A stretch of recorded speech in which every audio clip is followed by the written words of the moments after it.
ఏది కీడ కూడా తెలుసుకోలేని స్థితిలో ఉన్నారు ప్రజలు. కానీ అందుకనే పౌలు భక్తుడు ఒక మాట అంటాడండి, మీరు చదవద్దులేండి, నేను ఉపోద్ఘాతం చెప్తున్నాను. పౌలు గారు ఒక మాట అంటారు, ఏమనంటే, దినములు చెడ్డవి గనుక సమయాన్ని మీరు పోనీయక సమయాన్ని సద్వినియోగము చేసుకొనుచు అజ్ఞానుల వలె కాక జ్ఞానుల వలె ఉండాలి. స్తోత్రం. రెండు రకాల జ్ఞానం ఉంది. ఒకటి లోక సంబంధమైన జ్ఞానం, వాళ్ళకంటే నేను ఎక్కువ సంపాదించాలి, వాళ్ళకంటే నేను ఉన్నతమైన స్థితిలో ఉండాలి, వాళ్ళకంటే నేను తెలివి కలిగిన వారిగా ఉండాలి, వారికంటే నేను ఎక్కువగా గొప్పవారిగా ఉండాలి. అది లోక సంబంధమైనటువంటి జ్ఞానం. అది దైవ జ్ఞానం ఏమిటో తెలుసా? ఈ లోకములో జీవిస్తున్నటువంటి నేను, నా కుటుంబము దేవుని రాజ్యానికి వారసత్వాన్ని సంపాదించి దేవుని ఉన్నతమైన కృపకు పాత్రులుగా ఉండాలనేదే దైవ జ్ఞానము. ఆమేన్. అది మనం సంపాదించుకునే వారిగా మనం ఉండాలి ప్రియులారా. ఈరోజు ఒక ప్రాముఖ్యమైన విషయాన్ని చూద్దాం. ఈ దినాల్లో చాలా మంది సమస్యల్లో పడిపోయి ఉంటున్నారు, బాధల్లో పడిపోయి ఉంటున్నారు, అనారోగ్య స్థితిలో పడిపోయి ఉంటున్నారు, కుటుంబ సమస్యల్లో పడిపోయి ఉంటున్నారు, కుమారుల కొరకు వ్యాధుల్లో పడిపోయి ఉంటున్నారు, కుమార్తెల కొరకు వ్యాధులు పడిపోయి ఉంటున్నారు, కుటుంబాల్లో భార్య కొరకు, భర్త కొరకు, భర్త భార్య కొరకు, ఇలాగ అనేక మంది అనేకటువంటి శోధనలో పడిపోయి ఉన్నారు. చాలా మందిలో ఒక నిరుత్సాహం కనబడుతూ ఉంటుంది. ఇక నా జీవితం ఇంతేనేమో, నేను ఇలాగ పడిపోయిన స్థితిలోనే ఉంటానేమో, ఇక నన్ను ఎవరు లేపేవారు లేరేమో, ఇక నన్ను ఎవరు బలపరిచేవారు లేరేమో అని నిరుత్సాహపడిపోతుంటారు. అసహన స్థితిలో ఉంటారు వాళ్ళు. మనుషులైతే ఎవరు నిన్ను పట్టించుకోరు, మనుషులైతే ఎవరు నిన్ను పట్టించుకోరు, నీ సమస్యకు పరిష్కారం ఇవ్వరు. కానీ ఒక ఆయన ఉన్నాడు ప్రియులారా, ఆయన పేరే నజరేయుడైన యేసు. స్తోత్రం. ఆయన ఏమంటున్నాడు ఒకసారి మనం దేవుని వాక్యం చూద్దాం ప్రియులారా. నువ్వు ఏ స్థితిలో పడిపోయి ఉన్నా, ఎటువంటి స్థితిలో నువ్వు పడిపోయి ఉన్నా, ప్రభు మాట్లాడేటువంటి మాట చాలా జాగ్రత్తగా నువ్వు వినాలి. నీ పట్ల ఆయనకున్న ఒక ప్రణాళిక గొప్పది. నువ్వు పడిపోయిన స్థితిలో నుంచి లేవనెత్తగలిగిన వాడు ఆయన ఒక్కడే. స్తోత్రం. ఈరోజు నువ్వు ఈ మైక్ యంత్రం ద్వారా, ఈ లైవ్ ద్వారా వింటున్న ప్రతి సోదరి సోదరుడా, నువ్వు ఏ స్థితిలో పడిపోయి ఉన్నావో ఆ స్థితిలోనే ఉండి కృంగిపోవలసిన అవసరం లేదు. పరలోకము నుంచి పంపబడినటువంటి ఒక రక్షకుడు మనకున్నాడు. స్తోత్రం. అయితే ఆయన ఉద్దేశం ఏమిటో తెలుసా? మార్కు సువార్త 5వ అధ్యాయము చూడండి, 2వ వచనము. 5 ఇక్కడ ఒక మంచి మాట చదువుకుందాం. 5వ వచనం. అవునండి, యేసు 6వ వచనం అండి. యేసు వాడు పడియుండుట చూసెను. స్తోత్రం చెప్పండి పిల్లరా. చాలు ఆ మాట. 5-6వ వచనంలో యేసు వాడు పడియుండుట చూసి, చాలండి. ప్రభు ఏం చూశాడు అమ్మా? ఒక వ్యక్తి భయంకరమైనటువంటి వ్యాధిగ్రస్తుడై 38 సంవత్సరాలు పడిపోయి ఉన్నాడు ఆ వ్యాధిలో. ఈనాటి దినాల్లో మనం ఆలోచిస్తున్నాం, నువ్వు ఎంతకాలం శ్రమల్లో పడిపోయి ఉన్నావు, ఎంతకాలము కుటుంబ స్థితిలో నెమ్మది లేకుండా ఉన్నావు, ఎంతకాలము కుమారుల కొరకు, కుమార్తెల కొరకు నీ కుటుంబంలో సంతోషం అనేది లేకుండా దుఃఖములో పడిపోయి ఉన్నావు. అయితే దేవుడి రోజు నీతో మాట్లాడుతున్న మాట ఏమిటో తెలుసా? వాడు పడి ఉండుట యేసు చూసి వాడి దగ్గరికి వచ్చాడట. స్తోత్రం. ఒకవేళ నువ్వు పడిపోయి ఉన్నట్టు చూస్తే ప్రభు ఆయన చూసేలాగా నువ్వు ప్రార్థన చేస్తే, ఆయన వినేలాగా నువ్వు ప్రార్థన చేస్తే, ప్రభు నీ దగ్గరకు వస్తే ఖచ్చితంగా నువ్వున్న స్థితి నుంచి విడిపించబడతావు. స్తోత్రం చెప్పండి గట్టిగా. పరిశుద్ధ గ్రంథములో ఇతడు ఒక్కడే కాదు కానీ కొంతమందిని చూపిస్తాను నేను. పడిపోయిన స్థితిలో ఉన్న వాళ్ళని చూపిస్తాను నేను. ఇంకెవరు కాపాడలేరు, ఇంకెవరు ఆదరించలేరు, ఇంకెవరు బలపరచలేరు, ఇంకెవరు విడిపించలేదు అనుకున్న సందర్భాలలో దేవుడు సురక్షితంగా రక్షించి అద్భుతంగా ఆశీర్వదించినటువంటి దేవుని కొన్ని మాటలు చూద్దాం మనం. చూడండి ప్రియులారా, పరిశుద్ధ గ్రంథములో మనం దేవుని వాక్య నిర్గమకాండములోనికి వెళితే ఇక్కడ మోషే పుట్టిన తర్వాత ప్రియులారా ఐగుప్తును పరిపాలిస్తున్నటువంటి ఫరో రాజు మగబిడ్డలను చంపేస్తున్నాడని తెలిసి తల్లిదండ్రులు ఏం చేశారంటే మోషే పుట్టినప్పుడు 3 నెలలు వారి దగ్గర దాసి పెంచిన తరువాత మోషేని జమ్ము పెట్టెలో పెట్టారు. జమ్ము పెట్టెలో పెట్టి ఒక నదిలో వదిలేశారు. జాగ్రత్తగా నాలు మీరు. స్తోత్రం. Praise the lord. జమ్ము పెట్టెలో ఉన్నాడు. జమ్ము పెట్టెలో ఉన్నటువంటి బిడ్డను ఎవరు కాపాడగలరు? నదిలో కొట్టుకొని పోతున్న వారిని ఎవరు కాపాడగలరు? ఆ స్థితిలో నుంచి ఎవరు పైకి లేపగలరు? ఎవరైనా రక్షించగలరా? ఎవరైనా కాపాడగలరా? నదిలో కొట్టుకొని వెళ్ళిపోతా ఉంది పెట్టె. అది జమ్ము పెట్టె. ఆ పెట్టెలో ఉన్నాడు ఎవరో తెలుసా? మోషేని అక్కడి ఉంచారు. పిల్లరా, తల్లిదండ్రులు ఎంత దుఃఖించి ఉంటారో తెలుసా? అయ్యో, నా బిడ్డ జమ్ము పెట్టెలో పెట్టి ఈ నదిలో విడిచిపెట్టవలసి వచ్చింది. ఈ బిడ్డను కాపాడే వాళ్ళు ఎవరైనా ఉన్నారా అంటే వారికి ఒక నమ్మకం ఉంది. స్తోత్రం చెప్ప గట్టిగా.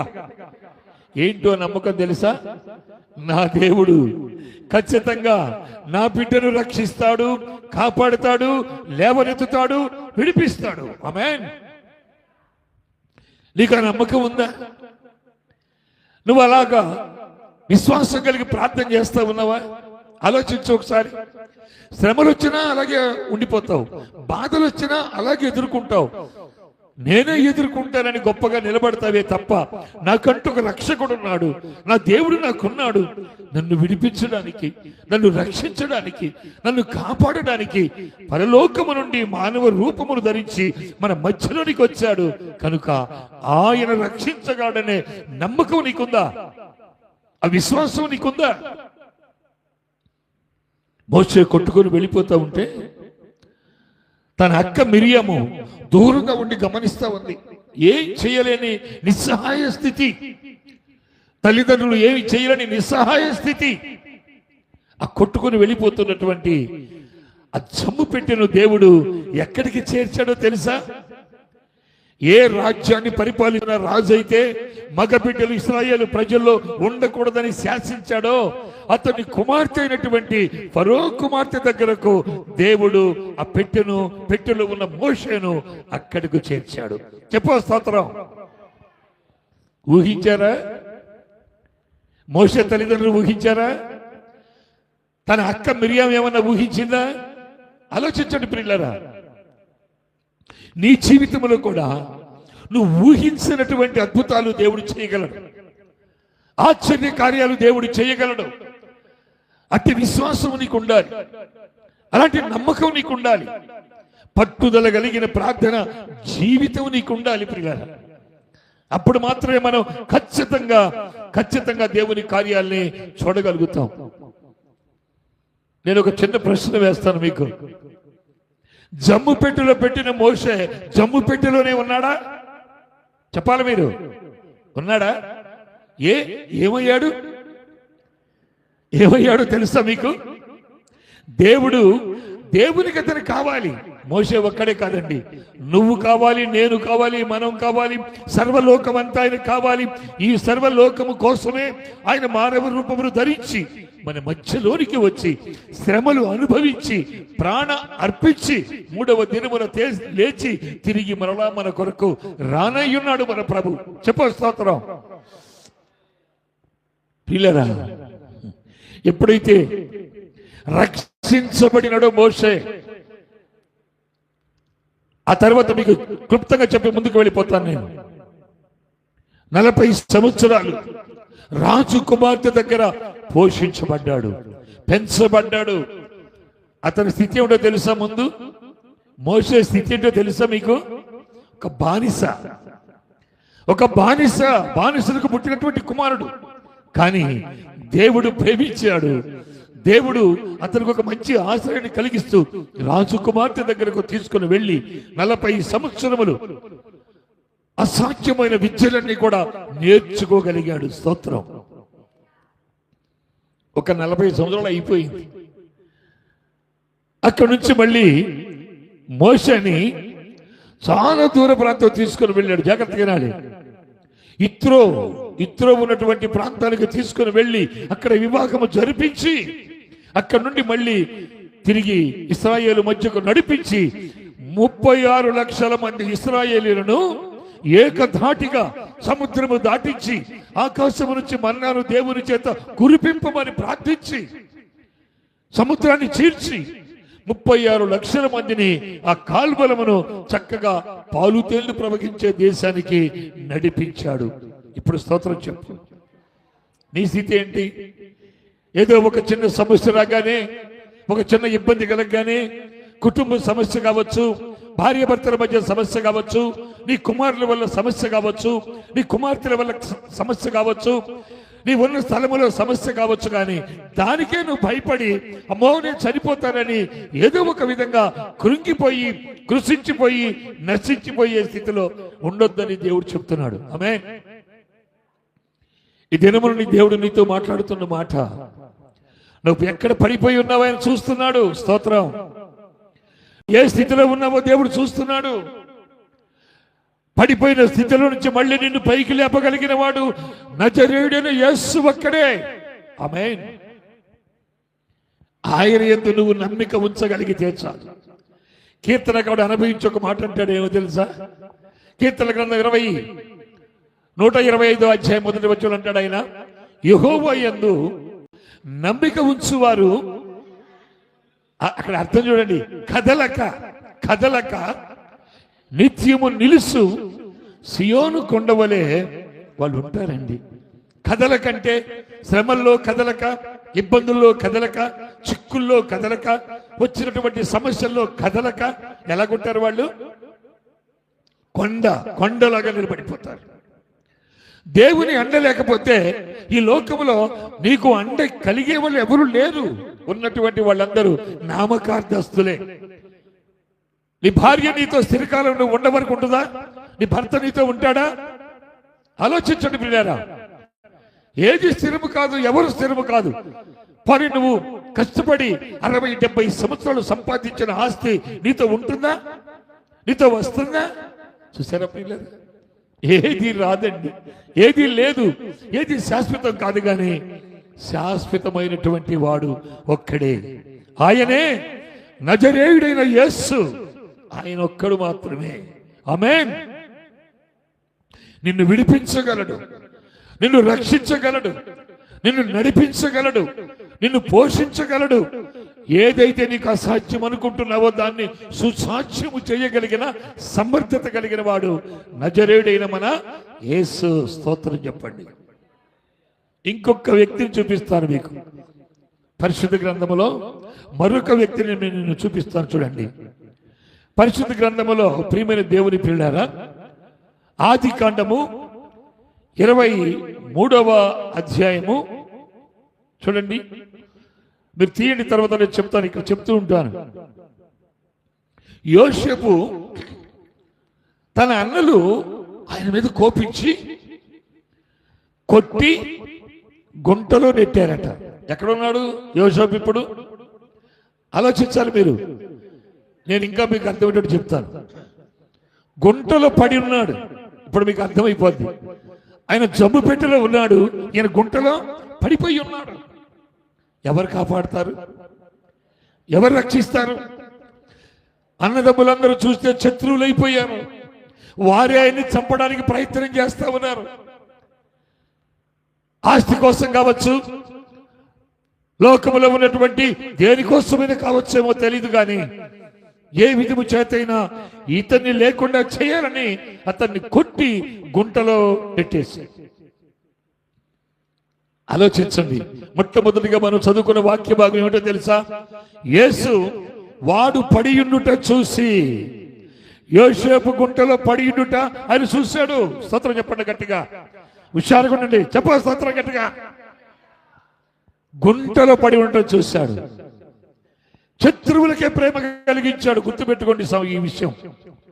దేవుని వాక్యం ఒక మాట అంటాడు దావీదు, అయ్యా ప్రభువా యెహోవా, నా శత్రువుల ఎదుటే నీవు నాకు భోజనము సిద్ధపరిచావయ్యా. ఎంత గొప్ప దేవుడు అయ్యా. యోసేపు ఉండడానికి వీల్లేదని చంపడానికి ప్రయత్నించి కొట్టి గుంటలో నెట్టినటువంటి తన సహోదరులందరిలోనే ఆ శత్రువులు ఏం కలిగింది? ఇప్పుడు ఆలోచించాలి. కొంచెము ప్రేమ కలిగించాడు చిన్నవాళ్ళు. వాడు వెంటనే అన్నాడు, ఇతన్ని చంపేస్తే మనకే వస్తుంది, బయటికి తీసి అమ్మితే డబ్బు వస్తుంది అన్నాడు. ధనాపేక్ష, ధనలాభం. ఈ దినాల్లో చూడండి ప్రియమైన దేవుని సంగమా, ప్రియ దేవుని బిడ్డలారా, ధనం కోసం కావచ్చు, ఇంక దేనికోసమైనా సరే నీ మీదకు ఒక శ్రమ శోధన వచ్చినప్పుడు దేవుడు నీకు తోడై ఉంటే ఆయన నిన్ను చూస్తే ఆ స్థితిలో నుంచి దేవుడు నిన్ను విడిపించి బయటికి తీసుకొస్తాడు. స్తోత్రం. గుంటలో ఉన్నాడు. నేను అనుకుంటాను ఎంత ప్రార్థన చేసి ఉంటాడో యోసేపు గుంటలో. స్తోత్రం. శ్రమ వస్తే ఈనాటి దినాల్లో ప్రార్థించేవాళ్ళు లేరు, ప్రార్థనకి వెళ్ళేవాళ్ళు లేరు, ఆరాధనకి వెళ్ళేవాళ్ళు లేరు, యేసు ప్రభు దగ్గరికి వెళ్ళి మన బాధ చెప్పుకుందాం అనుకునేవాళ్ళు లేరు. పైకి మాట మాత్రమే యేసుని నమ్ముకున్నారు అంటారు, కానీ వాళ్ళు అన్ని విషయాల్లో యేసుని నమ్ముకుంటున్నారు. చాలా మంది చెప్పే మాట, నేను యేసుని నమ్ముకున్నాను, కానీ ప్రియులారా కొన్ని విషయాల్లో అనేక మంది యేసయ్యను అమ్ముకుంటున్నారు. ప్రియులారా, ధనానికి అమ్మేస్తా ఉన్నారు, స్వార్థానికి అమ్మేస్తా ఉన్నారు. ఎదుటి వారు ఎవరైనా చూస్తే ఒకవేళ ఏమైనా అనుకుంటారేమో సిగ్గుగా అమ్మేస్తున్నారు ప్రభు. ఎంత భయంకరమైన స్థితి ప్రియులారా ఇది. దేవుని మాట వినబడితే ఆశపడి వాక్యం వినేవాళ్ళు లేరు. దేవుని వాక్యం వినబడుతుంటే వెళ్ళి ప్రభుని మాట వినేవాళ్ళు లేరు. నిన్నెవరు విడిపిస్తారు? నీ శోధన కాలములో, నీ శ్రమల కాలములో, నీ కష్ట కాలములో, నీ ఇబ్బందుల స్థితిలో నిన్నెవరు విడిపిస్తారు? ఆయన తప్ప ఈ సర్వ ప్రపంచములో, సర్వలోకములో నిన్ను విడిపించేవారే లేరు. ఆయన ఒక్కడు తప్ప. ఆయన పేరే నజరేయుడైన యేసు. ఈ విషయాన్ని గుర్తుపెట్టుకో. గుంటలో పడిపోయాడు, ప్రార్థన చేస్తా ఉన్నాడు, ప్రభువా చివరికి నా అన్నదమ్ములే నా మీద శత్రువులు అయిపోయారు.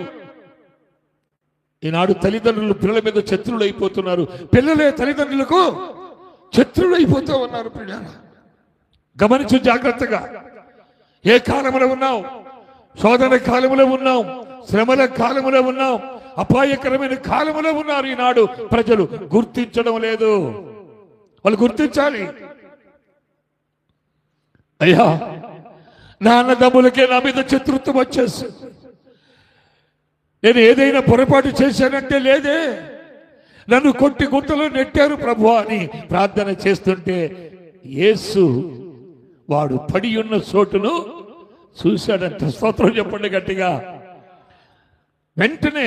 వెంటనే చిన్నవానికి మనస్సు కలిగించి బయటికి తీసి పొతీఫరుకు అమ్మి వేస్తే పొతీఫరు తీసుకొని వెళితే అక్కడ యోసేపుకు దేవుడు తోడయ్యున్నాడు. స్తోత్రం చెప్పండి.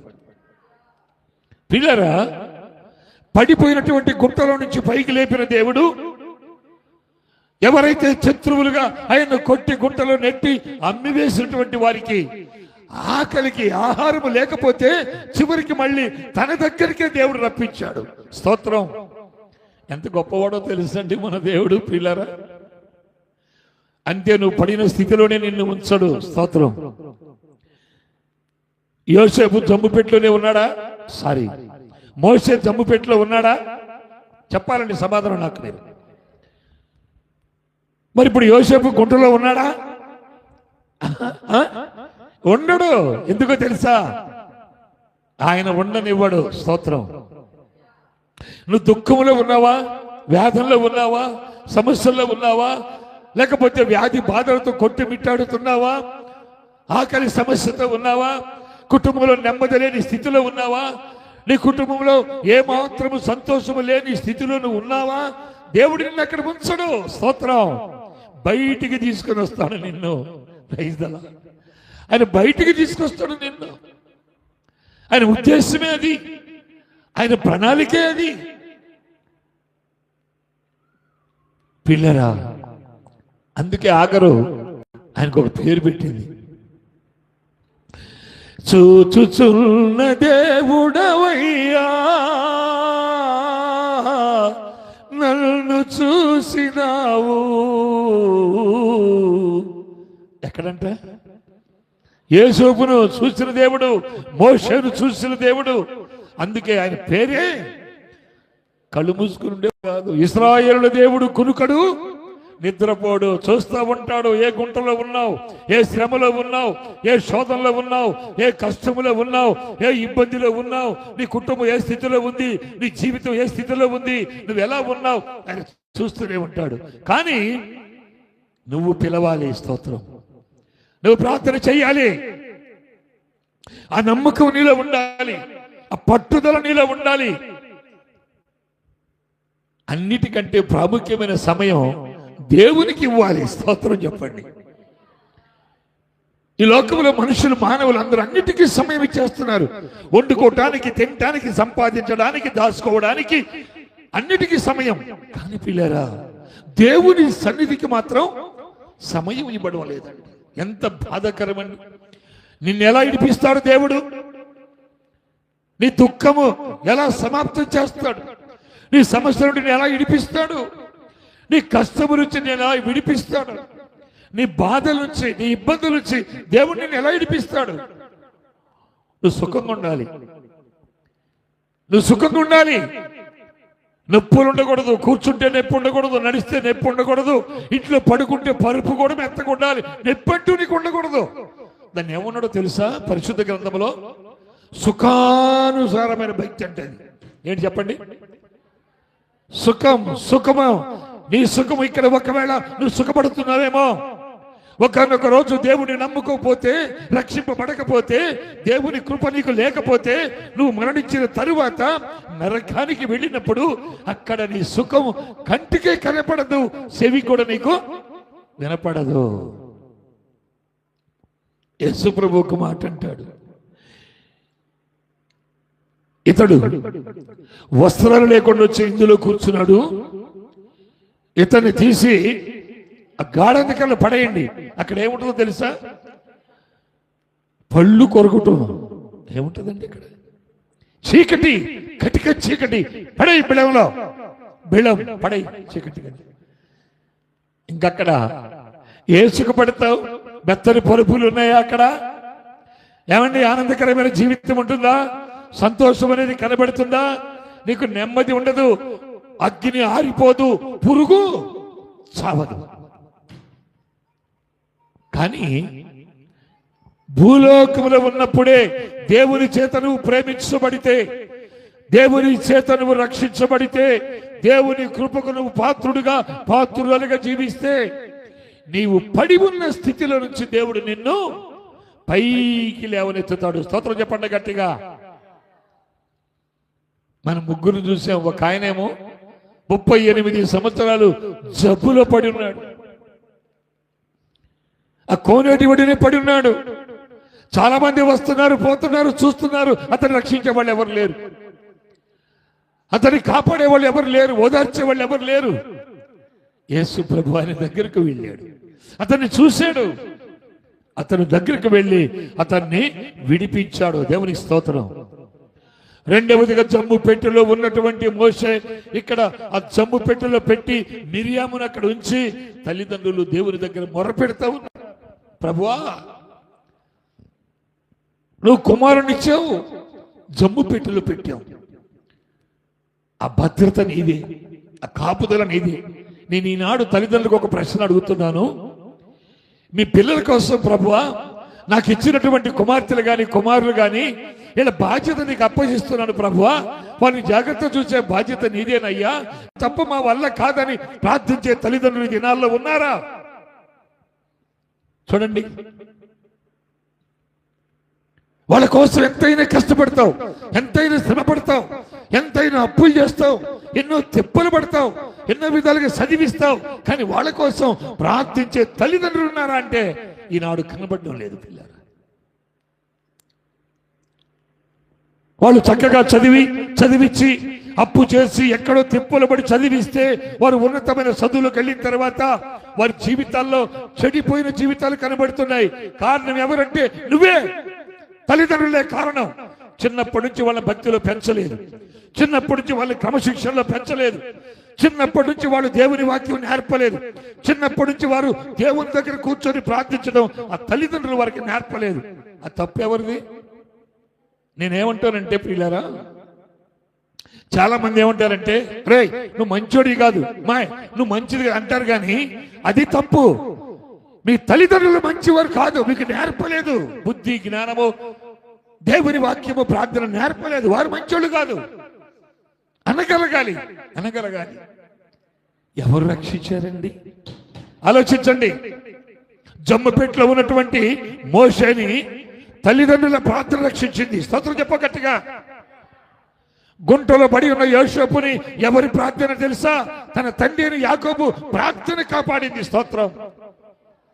ఈ సత్యాన్ని మనం గుర్తించుకోవాలి ప్రియారా. కాపాడబడ్డాడంటే ఎలా కాపాడబడ్డారు? వెనక మార్లు ఏముంది చెప్పండి? విజ్ఞాపన. స్తోత్రం. తల్లిదండ్రుల విజ్ఞాపన కావాలి. పిల్లల భవిష్యత్తులు బాగుండాలి అంటే, పిల్లల భవిష్యత్తు చక్కగా దేవుల్లో కట్టబడాలంటే తల్లిదండ్రుల బాధ్యత 99% ఉండాలి. స్తోత్రం చెప్పండి. ఇంకొక వ్యక్తిని చూపిస్తాను, తర్వాత పిల్లరా సమయాన్ని బట్టి మనం ముగించుకుందాం. ఇంకొక వ్యక్తిని చూద్దాం. పరిశుద్ధ గ్రంథములోకి వెళదాం పిల్లరా. దానియేలు గ్రంథము ఒకసారి చూద్దాం. 3వ అధ్యాయము 20-21 దగ్గరికి వెళదాం. దానియేలు గ్రంథము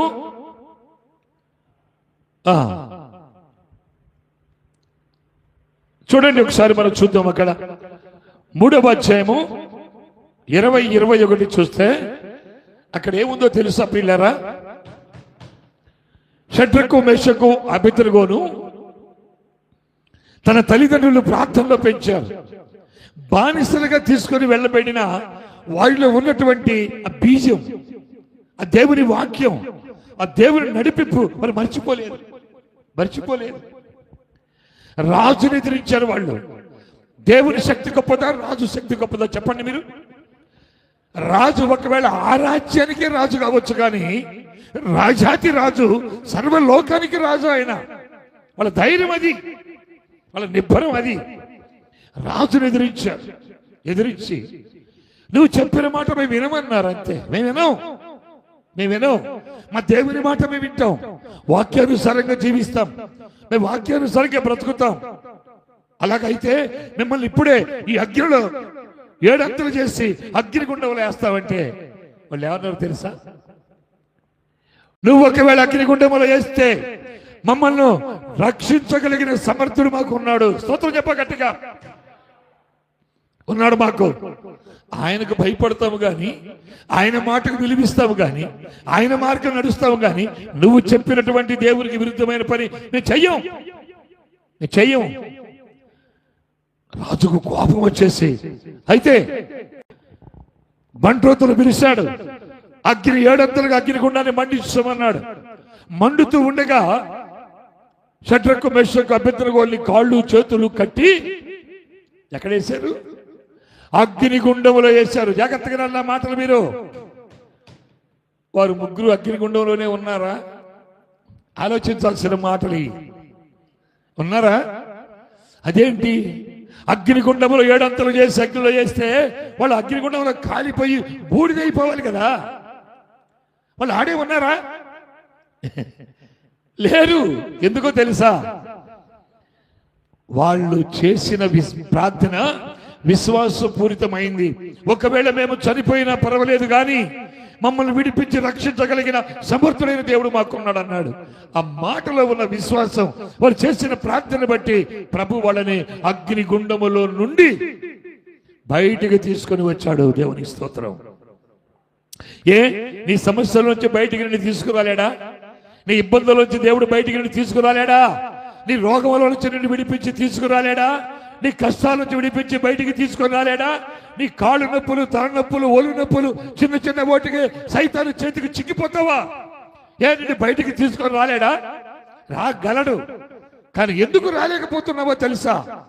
అవిశ్వాసం, అల్ప విశ్వాసం, నమ్మకం లేని స్థితి, సుఖాన్ని కోరుకునే శరీరం, ప్రార్థించలేనటువంటి జీవితం, ప్రభు కొరకు బ్రతకలేనటువంటి ఒక జీవితం. అందుకే నువ్వు ఉన్న చోట నుంచి, పడిన చోట నుండి పైకి లేవలేకపోతా ఉన్నావు. షద్రకు మెషకు అబేద్నెగో ఎక్కడున్నారో తెలుసా?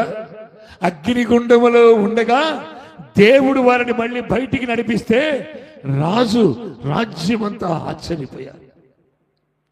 ఆయన అంటాడు, ఈజిప్తులో ఉన్నటువంటి రాజు అంటాడు, ఇదిగో ఇది మొదలుకొని మీరు షడ్రకు మెషకు అబేద్నెగోల యొక్క దేవుడి మరి అందరూ ప్రార్థించాలి, ప్రార్థించండి. బా, ఇంత గొప్ప మాట ప్రియులారా. ఒక్కసారి నువ్వు కళ్ళు మూసుకుంటే నీ స్థితి నీ ముందుకు వచ్చేస్తుంది. నువ్వు ఏ బాధలో ఉన్నావో, ఏ కష్టంలో ఉన్నావో, ఎక్కడ పడిపోయి ఉన్నావో, అక్కడ నుంచి నువ్వు లేవలేని స్థితిలో నువ్వు ఎలా ఉన్నావో అసలు ఏమిటంటే నీకు అర్థమైంది. కానీ దాన్ని ఎదిరించాలంటే, జయించాలంటే, గెలవాలంటే నీకు ఒకటి ప్రార్థన. స్తోత్రం. ఇవాళ ఉపవాస ప్రార్థన అంటే అనేక మంది పాల్గొనే వాళ్ళు లేరు. కానీ పిల్లరా, వచ్చిన వారు ధన్యులు. స్తోత్రం చెప్పండి. ఎందుకో తెలుసా? ఈ మాటల్లో ఉన్నటువంటి దేవుని శక్తిని తెలుసుకొని, అయ్యో నేను కూడా ఇలా ప్రార్థన చేస్తే నేను పడిపోయిన స్థితిలో నుంచి దేవుడు నన్ను పైకి లేవనెత్తుతాడని. హుషారుగా ఉండండి, కాసేపు ముగిస్తాను నేను. అవును పిల్లరా, దేవుడు ఒక మాట అంటాడు,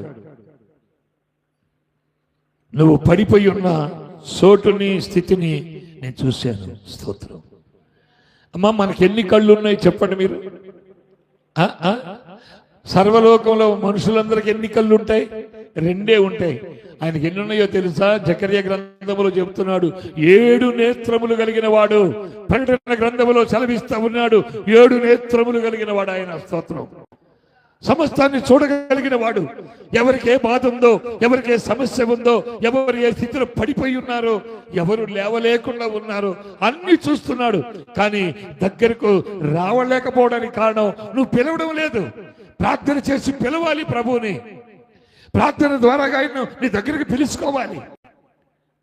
ఒక మాట చెప్తాను, గుంట్లోనే ఉండి నేను ఇంకా జాగ్రత్తగా మార్చిన ఆలోచన. దేవుడు నిన్ను బాగు చేయగలడు, దేవుడు నిన్ను ఆదరించగలడు, దేవుడు నీ సమస్య తీర్చగలడు, దేవుడు నీకున్నటువంటి సమస్త బాధలను విడిపించగలడు. కానీ నువ్వు ఆయన పిలవడం లేదు, ప్రార్థన చేయడం లేదు, క్రమశిక్షణగా దేవునితో సహవాసం నీకు లేదు. ఏదో గుర్తొచ్చినప్పుడు సహవాసం, దేవుని మందిరానికి వెళ్ళి ఓ పాట పాడి కాసేపు ఆ వాక్యం విని వస్తావు. అంతేనా నీ సహవాసం? అంతేనా నీ నమ్మకం? అదేనా క్రీస్తుతో నువ్వు ఉండేటువంటి విధానం? లేదు ప్రియులారా. ఓ భక్తుడు అంటాడు, నాలో ప్రాణము ఉన్నంత వరకు ప్రకటింతును నీ సువార్తను. మరి మనమేమనాలి? నాలో ప్రాణము ఉన్నంత వరకు నడిచెదను నీ మందిరానికి. మందిరానికనే వెళ్ళాలి కదా, పక్కనే మందిరం, ఇంటి పక్కనే మందిరం, ఇంటి ముందే మందిరం. ఇక్కడికి వెళ్ళడానికి కూడా కష్టం.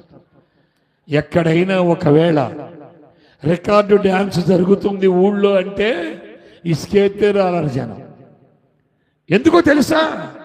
సత్యము తెలుసుకో. నువ్వు దేవుని బిడ్డవై ఉండి, దేవుని కుమార్తెవై ఉండి, దేవుని కుమారుడువై ఉండి నువ్వు తెలుసుకోవాల్సిన సత్యం ఏమిటో తెలుసా?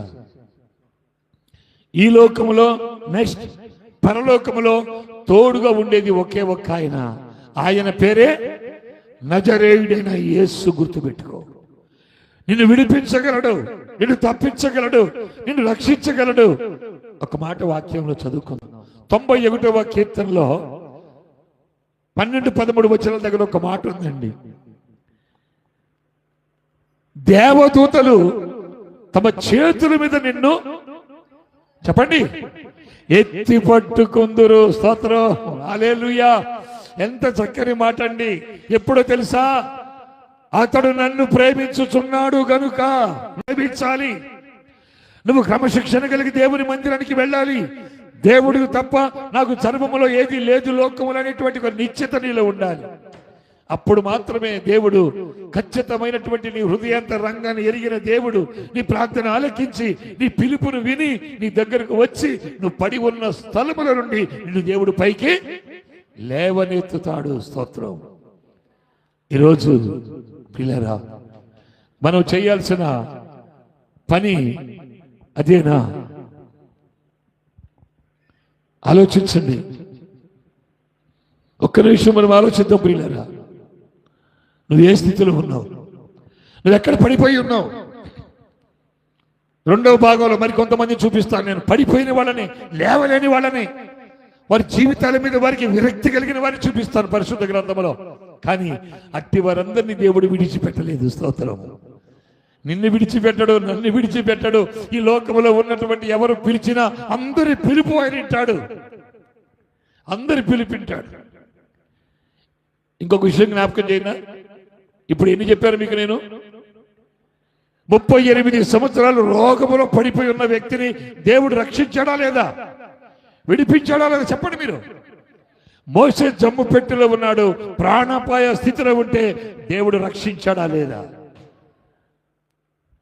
యోసేపు గుంటలో పడిపోయి చావు బ్రతుకుల మధ్య అన్నదమ్ములు కొట్టి గుంటలో నెట్టేస్తే చావు బ్రతుకుల మధ్య ఉన్నటువంటి మరి యోసేపు అక్కడే ఉన్నాడా? దేవుడు లేపి రక్షించాడా లేదా? చెప్పండి.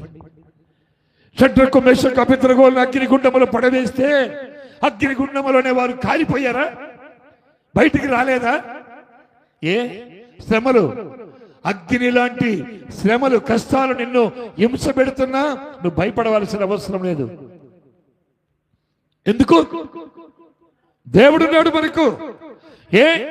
38 సంవత్సరాల నుండి రోగములు పడిపోయినటువంటి వ్యక్తిని రక్షించిన దేవుడు నిన్ను రక్షించడా?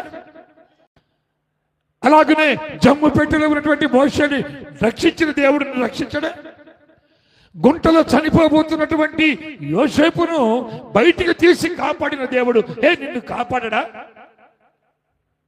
పిల్లరా, ఇంకొక మాట చెప్పి ముగిస్తాను నేను. దానియేలు ఎక్కడున్నాడు? మీ అందరికీ తెలిసిన విషయం.